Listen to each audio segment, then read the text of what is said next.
श्री साईं सच्चरित के तीसरे अध्याय का हिंदी सार इस प्रकार है। श्री साईं बाबा की स्वीकृति, आज्ञा और प्रतिज्ञा। हेमाड पंथ ने बाबा से सच्चरित लिखने की अनुमति मांगी। बाबा ने पूरी स्वीकृति दी और कहा कि सच्चरित लिखने के लिए उन्हें पूरी अनुमति है। उन्होंने कहा कि बाबा की लीलाएं लिखने से अविज्ञा, अज्ञान नष्ट होगी और भक्ति और प्रेम की लहर बढ़ेगी। जो भक्त लीलाओं का श्रवण और कीर्तन करेंगे उन्हें आनंद और मुक्ति मिलेगी। बाबा ने भक्तों को आश्वस्त किया कि जो उनका नाम प्रेम पूर्वक स्मरण करेगा उसकी सभी इच्छाएं पूरी होंगी और वे उनकी सहायता करेंगे। भक्तों को प्रेरणा और लेखन का निर्णय। भगवान भक्तों को विभिन्न कार्यों के लिए प्रेरित करते हैं, जैसे मठ बनवाना, तीर्थ यात्रा आदि। हेमाड पंथ को भी बाबा ने सच्चरित लिखने की प्रेरणा दी। हालांकि वो स्वयं इसे कठिन कार्य मानते थे, बाबा की कृपा से ही यह संभव हो पाया। उनका अहंकार नष्ट हुआ और बाबा ने अपने चरित्र का संकलन स्वयं कराने का आदेश दिया। हेमाड पंथ ने लिखा कि वे योग, ध्यान इत्यादि कठिन साधनों के बजाय बाबा की लीलाओं के श्रवण पर जोर देते हैं, क्योंकि इससे भक्तों का अहंकार और वासनाएं दूर होती हैं। साईं बाबा का चरित्र ज्योतिस्तंभ के रूप में। साईं बाबा का चरित्र समुद्र में बनाए जाने वाले ज्योतिस्तंभ की तरह है, जो जीवन के संकटों से सुरक्षित रखता है।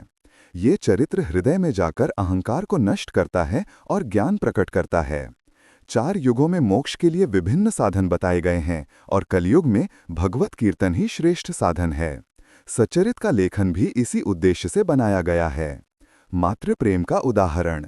बाबा का मुझ पर प्रेम मातृ प्रेम के समान था, जैसे माता अपने बच्चे की हर आवश्यकता जानती है। एक बार तीर्थ यात्रा के दौरान बाबा ने हेमाड पंथ की आर्थिक चिंता सुनकर उन्हें नौकरी मिलने की बात कही और सेवा में आनंद लेने को कहा। बाबा ने बताया कि जो भक्त उनके ध्यान में रहेंगे वे सांसारिक विषम परिस्थितियों से बच जाएंगे। रोहिला की कथा। रोहिला जाति के एक व्यक्ति की कथा बताई गई है, जो शिरडी में रहता था और कुरान शरीफ और अल्लाह अकबर के नारे लगाता था। गांव वालों को उसकी आवाज से परेशानी थी, लेकिन बाबा ने उसे शांतिपूर्वक सहन करने को कहा और रोहिला की पत्नी के केंद्र में नकारात्मकता को दर्शाया, ताकि लोग समझें कि बाबा सभी जीवों से प्रेम करते थे। बाबा के मधुर उपदेश। बाबा ने कहा कि वे सब प्राणियों में व्याप्त हैं और भक्तों को कोई हानि नहीं पहुंचा सकता। उनका ध्यान और भक्ति रक्षा करती है। उन्होंने जीवन के मूल सच बताए कि जो उन्हें याद करता है उसे दुख नहीं होता। हेमाड पंथ ने इन उपदेशों को सुनकर अन्य किसी की सेवा छोड़कर बाबा की सेवा और भक्ति में लग जाना तय किया। अंत में हेमाड पंथ सभी भक्तों से आग्रह करते हैं कि वे आलस्य, मन की चंचलता और इंद्रिय आसक्ति छोड़कर साईं बाबा की लीलाओं का श्रवण और मनन करें। इससे उन्हें मोक्ष का मार्ग मिलेगा। यह तीसरा अध्याय बाबा की अनुमति और आशीर्वाद से सच्चरित लेखन की प्रेरणा, उनके चरित्र की महत्ता, भक्तों के लिए व्यवहारिक संदेश एवं भक्तों को आत्मसात करने वाली कहानियां प्रस्तुत करता है।